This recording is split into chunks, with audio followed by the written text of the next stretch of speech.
तानाशाही। अरे ओ महारानियों, यहाँ तुम्हारे महलों की तरह नौकर नहीं है, काम कर लो।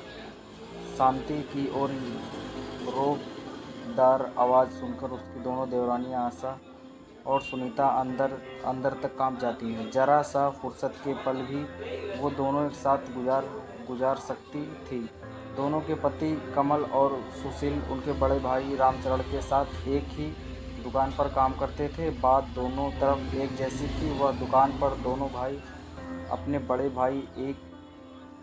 भाई से एक शब्द नहीं बोल सकते थे, और यहाँ घर पर दोनों अपनी सास कम जेठानी से एक शब्द नहीं बोल सकती थी। सास को तो दोनों ने देखा ही नहीं था, और जेठानी केवल नाम की ही शांति थी। दोनों भाइयों का रामचरण के आदेश पर दुकान के काम में पीले रहना और घर में शांति के आदेश पर आशा और सुनीता का घर के काम में पीले रहना अब नियति बन चुका था। हालांकि कमल और आशा की शादी को अभी एक साल और सुशील और सुनीता की शादी को सिर्फ 8 महीने हुए थे।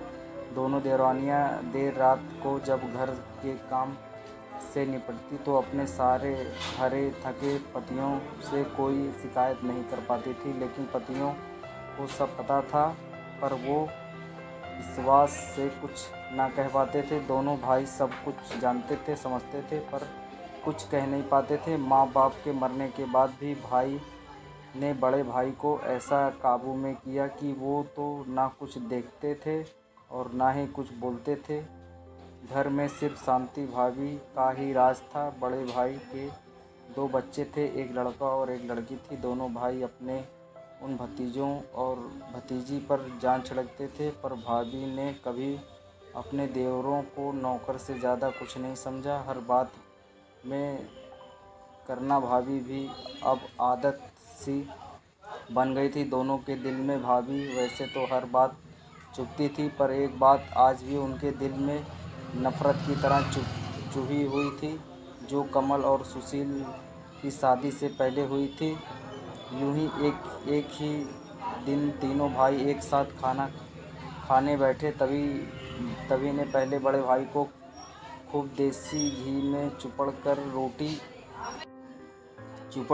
रोटियां खिलाई, और जब कमल और सुशील खाना खाने बैठे तो देसी घी का डिब्बा एक तरफ रख दिया और डालडा से रोटी चुपड़ कर दोनों भाइयों को खिलाने लगी। ये देखकर कमल ने हिम्मत करके भाभी से कहा, भाभी हमको भी देसी घी में चुपड़ कर रोटी दो ना, बड़े भाई को भी तो आप देसी घी की रोटी देती हो।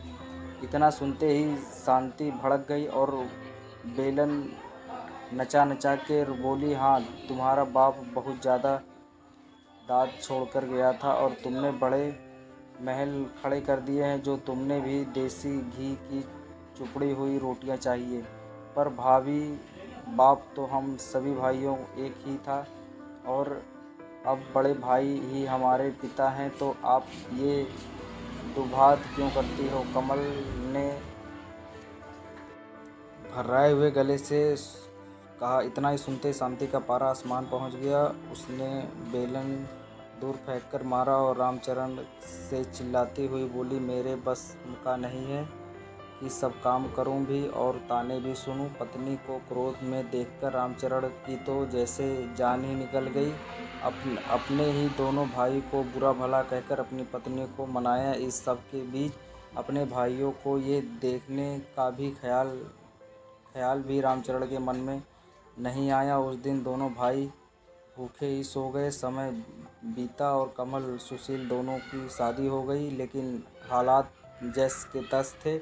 भाई अपने दोनों भाइयों को इसीलिए घर में नहीं निकालता था कि इसके अच्छे नौकर उसको कहाँ मिलेंगे, और भाभी को भी अब अच्छे 2 नौकरानियाँ मिल गई थी।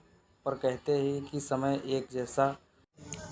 बीतता गया और कमल और सुशील के बीच बच्चे हुए। घर छोटा पड़ने का बहाना बनाकर शांति और रामचरण ने दोनों भाइयों को अलग कर दिया। दोनों भाइयों को खाली हाथ घर से निकाल दिया, पर दोनों भाइयों ने अपनी एकता को अटूट रखा और एक जैसा घर लिया, जहां वे दोनों अपने परिवार सहित रहने लगे। भाई के व्यवहार से भी दोनों का मन टूट गया था और दोनों भाइयों ने अलग अलग नौकरी कर ली और सुख पूर्वक अपने परिवार में मगन रहने लगे। शांति खुश, सब कुछ उसका ही हो गया। समय अपनी गति से चल रहा था। एक दिन रामचरण और शांति के बेटे का भी ब्याह हो गया और शांति बड़े आरामों से अपने बेटे के लिए बहू लेकर आई। शादी के बड़े भाई ने अपने पत्नी प्रेम के चलते अपने दोनों छोटे भाइयों को न्योता नहीं दिया था। इधर कमल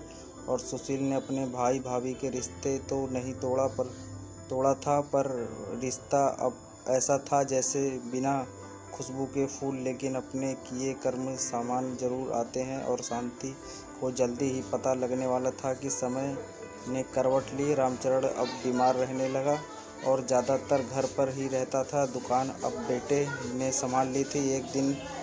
एक दिन बेटा खाना खा रहा था और बहू बड़े प्यार से खूब घी चपोड़कर अपने पति को रोटियां खिला रही थी। शांति रामचरण के पास बैठी हुई ये सब देख रही थी। बेटे खाना खाने के बाद रामचरण खाना खा रहा था और शांति उसके साथ ही बैठी हुई थी। बहू रोटियां बनाकर रामचरण की थाली में रखती जा रही थी। रोटियां नाम मात्र की चुपड़ी हुई थी और जली जली सी बना रही थी, पर कहते ही ना कि बंदर कितना भी बूढ़ा हो जाए घुमड़ी मारना नहीं छोड़ता। और इस नीति के अनुसार शांति ने कड़क कर बहू से कहा, क्यों रोटियां कैसे बना रही हो? तेरी माँ ने क्यों नहीं ऐसी रोटी बनाई सिखाई? रानी रसोई में बेलन लहराती हुई आई और शांति बरस पड़ी। देखो सासू माँ, मेरी माँ पर मत जाना। और रही बात मेरी माँ ने क्या सिखाया था, तो उन्होंने जो सिखाया था वो सीख चुकी हूँ। अब मुझसे बात करो। और क्या हो गया जो जरा सा रोटी जल गई खा लोगे तो कुछ तो नहीं जाएगा। जो जरा दिन अब अकड़ रहता है दुकान पर उसका ध्यान करो, या इनका जो सारे दिन घर पड़े रहते हैं। रामचरण खाना बीच में ही छोड़कर अपने कमरे में चला गया। दूसरे कमरे में ये सब सुन रहे बेटे को चुप देखकर शांति बस भगवान से यही प्रार्थना कर रही थी कि ये दिन देखने से पहले वो मर क्यों नहीं गई। एक मेरे देवर और देवरानी थे जिन्होंने आंख उठाकर भी हम भैया भाभी को कभी नहीं देखा। जवाब देने की तो बात बहुत दूर रही, और आज मेरी बहू ही है सब कुछ।